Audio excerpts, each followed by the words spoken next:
આગળ વાત કરીએ તો સોમનાથમાં મહાપૂજા સાથે મહાશિવરાત્રીનો પ્રારંભ થઈ ચૂક્યો છે। ત્યારે રાજ્ય સહિત દેશભરમાં મહાશિવરાત્રીની ઉજવણી કરવામાં આવી રહી છે। ત્યારે પ્રથમ જ્યોતિર્લિંગના દર્શને વહેલી સવારથી જ ભક્તોનો ઘસારો જોવા મળી રહ્યો છે। હર હર મહાદેવના નાદથી મંદિર પરિસરો ગુંજી ઉઠ્યા છે।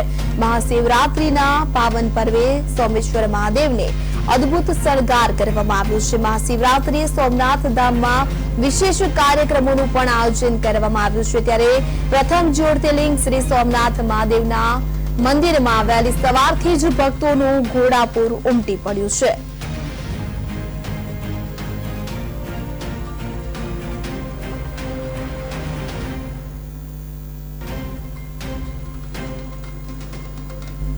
दर वर्षे आइए छे छेल्ला 15 वर्षथी अमे आइए छे।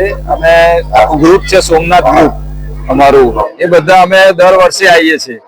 सवारमां रातना निकળી જઈએ છે અને દાદાના દર્શન કરવા સવારે 5:30 વાગે આરતીમાં જોડાઈએ છે।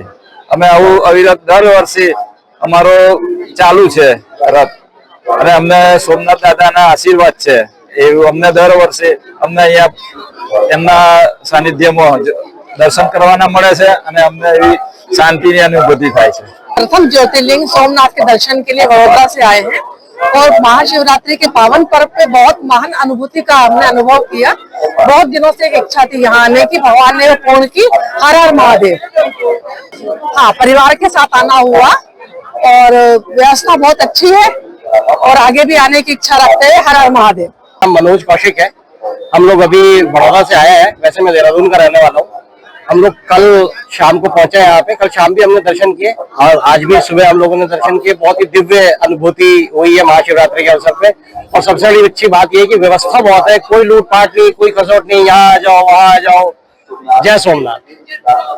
ऐसी मन्नत तो हमने कुछ नहीं मांगी, बस जस्ट एक सोमनाथ महादेव के दर्शन करने की इच्छा हुई कि चलो महाशिवरात्रि का अवसर है तो इसलिए हम लोग जो है चल दिए। कोई ऐसी कोई विशेष कोई मान्यता कुछ ऐसा कुछ मान के हम लोग नहीं आए, बस सर्व करने आए।